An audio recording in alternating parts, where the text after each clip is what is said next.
చిన్నారుల ఎదుగుదల విద్యాభివృద్ధిలో అంగన్వాడీలు కీలక పాత్ర పోషిస్తున్నాయన్నారు రాష్ట్ర ప్రభుత్వ విప్ ఆది శ్రీనివాస్. గ్రామీణ ప్రజలు విద్య ఆరోగ్య సేవలను మరింత బలోపేతం చేయడమే ప్రధాన లక్ష్యంగా ప్రభుత్వం పనిచేస్తోంది అన్నారు. చిన్నారుల్లో పోషకాహార లోపాల నివారణకు ప్రత్యేక చర్యలు తీసుకుంటున్నట్లు చెప్పారు. రాజన్న సిరిసిల్ల జిల్లా వేములవాడ మున్సిపల్ పరిధిలోని షాత్రాజుపల్లిలో ఏర్పాటు చేసిన నూతన అంగన్వాడీ కేంద్రాన్ని స్థానిక కౌన్సిలర్ ఏనుగు జ్యోతి తిరుపతి రెడ్డితో కలిసి ప్రభుత్వ విప్ ఆది శ్రీనివాస్ ప్రారంభించారు. ఈ సందర్భంగా ఆయన మాట్లాడుతూ ప్రజాపాలన ప్రగతి ప్రణాళికలో భాగంగా ప్రతి వారం ఒక్కో శాఖ ఆధ్వర్యంలో పలు కార్యక్రమాలు నిర్వహిస్తున్నట్లు తెలిపారు. గర్భిణీలు, బాలింతలు, చిన్నారులకి పోషకాహారం, ప్రాథమిక విద్య అందించడంలో ప్రభుత్వం ప్రత్యేక శ్రద్ధ తీసుకుంటోందన్నారు. పక్కా భవనాలు లేని అంగన్వాడీ కేంద్రాలకు ఉచిత విద్యుత్ అందజేస్తున్నామని తెలిపారు. రాష్ట్ర విద్యా విధానంలో సమూల మార్పులు తెస్తున్నట్లు చెప్పారు. నియోజకవర్గానికి young India integrated residential school మంజూరైందని, 200 కోట్ల రూపాయలతో 20 ఎకరాల్లో భవనం నిర్మిస్తున్నామని వివరించారు.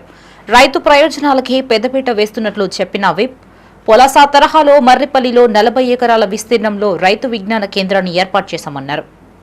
అంగన్వాడీకి సంబంధించినటువంటి ఈ పక్కా భవన నిర్మాణాలు ఈ జిల్లాలో ఇంచుమించు 100 పైన మనం మంజూరు చేసుకున్నాం. ఈ నియోజకవర్గంలో కూడా 50 పైన మంజూరు చేసుకొని నిర్మాణం కాబట్టి అన్నింటి కూడా ఈ స్కూళ్ళకు సంబంధించిన వాటిని ప్రారంభం చేసుకొని పిల్లలకు ఆడుతూ పాడుతూ చదువుకునేటువంటి కార్యక్రమాన్ని ఇచ్చేటువంటి దాంతోపాటు అంగన్వాడీ స్కూళ్ళలో చేరినటువంటి వారికి అంగన్వాడీ టీచర్ ద్వారా ఈరోజు చిన్నారులకే కాకుండా బాలింతలకు, గర్భిణీ స్త్రీలకు కూడా మేలైనటువంటి, మెరుగైనటువంటి, నాణ్యమైనటువంటి, పోషకాహారంతో కూడుకున్నటువంటి భోజనాన్ని అందించేటువంటి సందర్భం. అంటే పౌష్టికారాన్ని అందివ్వడం వల్ల చిన్నారులలో ఎదుగుదలలో, కౌమార దశలో ఎదుగుదలలో ఉన్నటువంటి ఎలాంటి లోపాలు ఉండకుండా చూసేటువంటి కార్యక్రమం.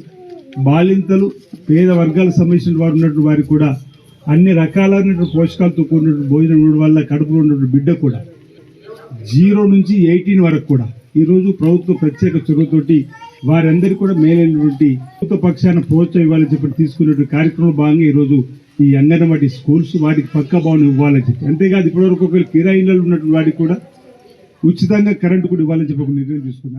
వేములవాడ టౌన్లో చాలా ఇబ్బందుల పరిస్థితి. మరి అదేవిధంగా ఇంత గొప్ప మనసుతో ఇక స్థలాన్ని కేటాయించినటువంటి దాత గారు కూడా వారికి ప్రత్యేకమైన కృతజ్ఞతలు ధన్యవాదాలు తెలియజేసుకుంటూ, మరి పిల్లలకు మంచి చిన్నతనం నుంచే మరి ఒక మంచి ఫుడ్తో పాటు విద్యను అందించే వేదిక, మరి ఈ వేదికకు మీరు ఇంత గొప్ప స్థలాన్ని అందించినందుకు మరొకసారి అందరి తరఫున, మా అందరి తరఫున కూడా ధన్యవాదాలు తెలియజేసుకుంటూ, మరి గౌరవ ముఖ్యమంత్రి రేవంత్ రెడ్డి గారు వచ్చిన తర్వాత మరి ముఖ్యంగా విద్యపైనే ప్రత్యేక శ్రద్ధ పెట్టి మరి అనేక కార్యక్రమాలు తీసుకోవడం జరిగింది.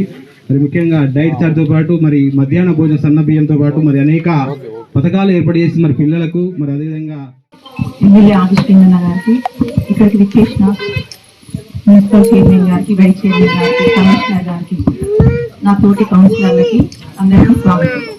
అంగన్వాడీ కేంద్రం ఇది ఇప్పటికీ 5 years అయిందండి స్టార్ట్ చేసి. కాకపోతే ఈ సంవత్సరం మనం ఓపెన్ చేసుకోవడం గొప్ప విషయం. చిన్నపిల్లల్ని ప్రీ ప్రైమరీ స్కూళ్ళని ఇక్కడికి పంపించడం గొప్ప అవకాశంగా భావించి అందరు చిన్నపిల్లల్ని ఇక్కడికి పంపించండి.